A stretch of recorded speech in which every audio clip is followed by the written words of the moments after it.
Hey guys, welcome to my channel. My name is Jen and I have a service dog named Buddy. When we first got Buddy, Buddy was my pet dog. He was a normal dog, but eventually we made the choice to change him into a service dog. In this video, I'm going to tell you about my decision to not have Buddy be a service dog when we first got him, even though I was very sick. I'll tell you when and why we decided that Buddy would become my service dog. And I'm also going to tell you what factors I think came into play that made this a very successful switch for Buddy.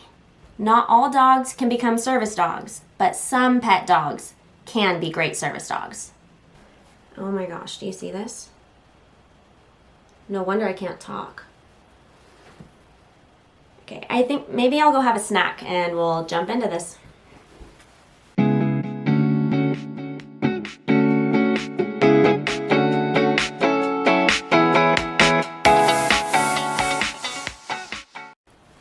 You know what? I don't want a snack. I want to film.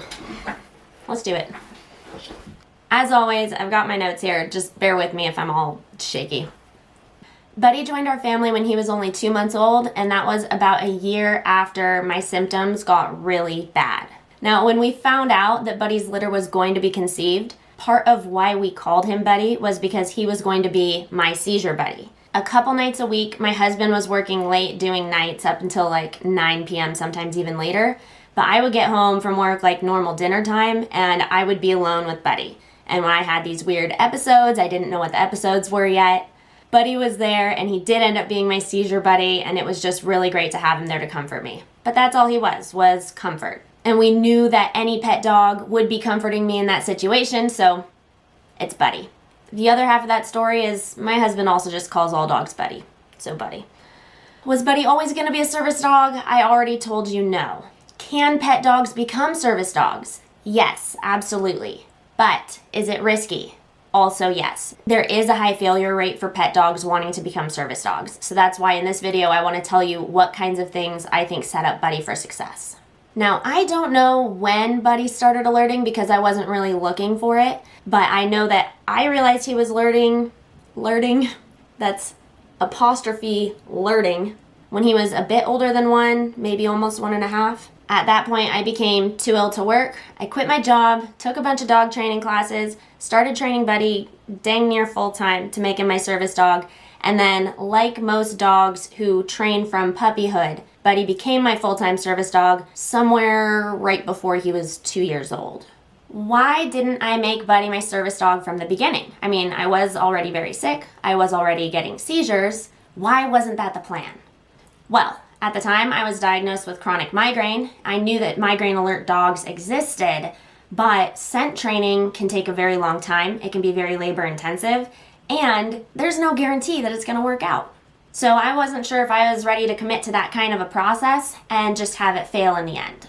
Remember, I'm like super sick, and I don't know why. I don't like just have the time or the money to invest that into my dog. So I really didn't want to go through the heartache and frustration of trying and failing, and I also didn't feel like I could afford going through a trainer or just buying a service dog. I also did not think that I was going to be disabled long term. I was a 25-year-old with a very healthy diet. I was an athlete, a CrossFitter, a cyclist with no health history, but disability does not discriminate. Finally, I worked in a lab full-time. The lab that I worked in was BSL 3 out of 4, so I did not want Buddy inhaling these horrible pathogens that I was working with. It just absolutely was not safe for a service dog. What exactly changed to make me want to train Buddy to be my service dog? Well, I quit my job in the lab, so it became feasible and maybe worth it. He started alerting, and I became very dependent on him.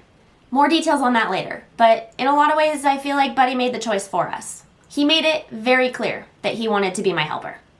Obviously, not all dogs are created equal when it comes to service work, and I don't know how to say this without a bunch of asterisks and caveats, but like, no one aspect of a dog is going to make or break its ability to be a service dog. With huge exceptions, obviously, like if your dog bites people, it can't be a service dog. But what I'm trying to say is like, just because your dog is a golden retriever, and goldens tend to be good for service work, does not mean that your golden is necessarily great for service work.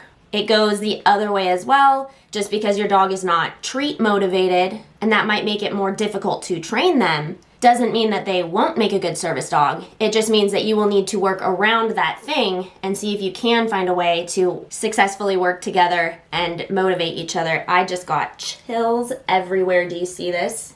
This might be sensory aura. Oh my gosh, you guys know that feeling?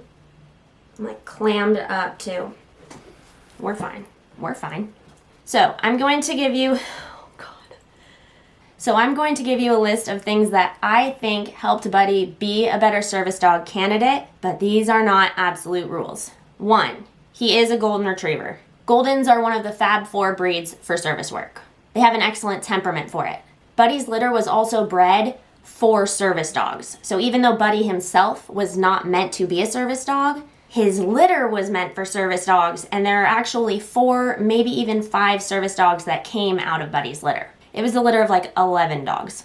Buddy is also a very confident dog, naturally. This is one of the things that drew us to him as a pet dog because we knew that we wanted to take him hiking and exploring, and we knew that he would need to be comfortable on all sorts of different terrain and around all sorts of different people. So when we picked Buddy from the litter, we picked a puppy that loved the people, a puppy that loved the puppies, a puppy that didn't seem shy about playing but wasn't necessarily aggressive about it, and he just happened to be a really great temperament for service work as an adult. When he came home with us, he was trained well, and we expected good behavior out of him even though he was just a pet dog. He was bonded to me but not protective over me, and at the time that he started alerting, he was still very young, so he had many working years left. It wouldn't necessarily make sense to start training an 8-year-old dog to become a service dog because they don't have many working years left. So I felt like a lot of the odds were stacked in our favor, but our odds got even better because we accidentally trained Buddy a lot too. This way.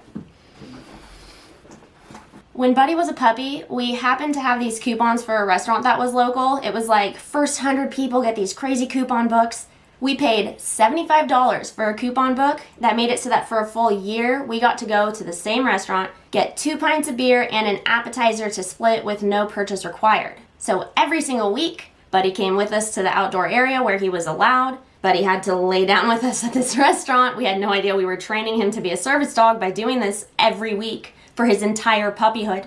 But there he was with us on the dog-friendly patio. We'd order him a chicken breast. He's getting super rewarded for this really good behavior on the patio. Didn't even realize we were doing it. My husband also worked from home, so he was very used to, my husband is working at a computer, and he has to stay nicely on the floor next to him and just generally be relaxed and calm all day while there's a human working. So that was fortunate.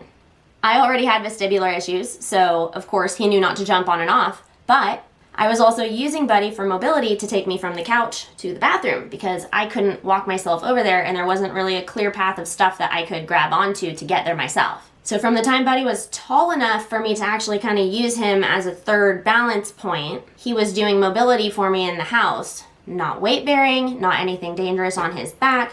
I was only touching him on his shoulders and using him to lead me. Don't worry, Buddy was safe, but he was learning how to gently do mobility for migraine gen and vestibular problems gen.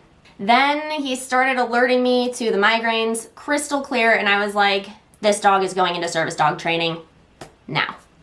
All that was left to do for training Buddy officially, and let's say all that was left to do because this is a big list. Well, short list of big items. We had to shape and proof the alert, but the scent work was already done. He was already picking up on the scent. I just needed to work on what do I want him to do when he picks up on the scent. Second, formalizing tasks that he was already doing to make sure that they were correct and they were safe. Things like that mobility I was talking about, I made sure to get him a properly fitted harness. There are recommended x-rays to make sure dog hips are in working order. You want to have a certain ratio of weight between you and your dog, giving him a formal cue for deep pressure therapy or DPT, etc. And then third, those on-duty behaviors like leaving it without a cue, like holding a heel all the time. That's not something that we had taught him before because why would we have? But he already had a really strong leave it, so it just became a matter of having him do it automatically. And he already had a loose leash walk for the most part, so we just needed to turn that into a heel. Again, these are huge tasks, but a relatively short list for taking a pet dog all the way from pet, normal dog to service dog. And that is our story. That is how and why we switched Buddy from being a normal pet dog to being my service dog.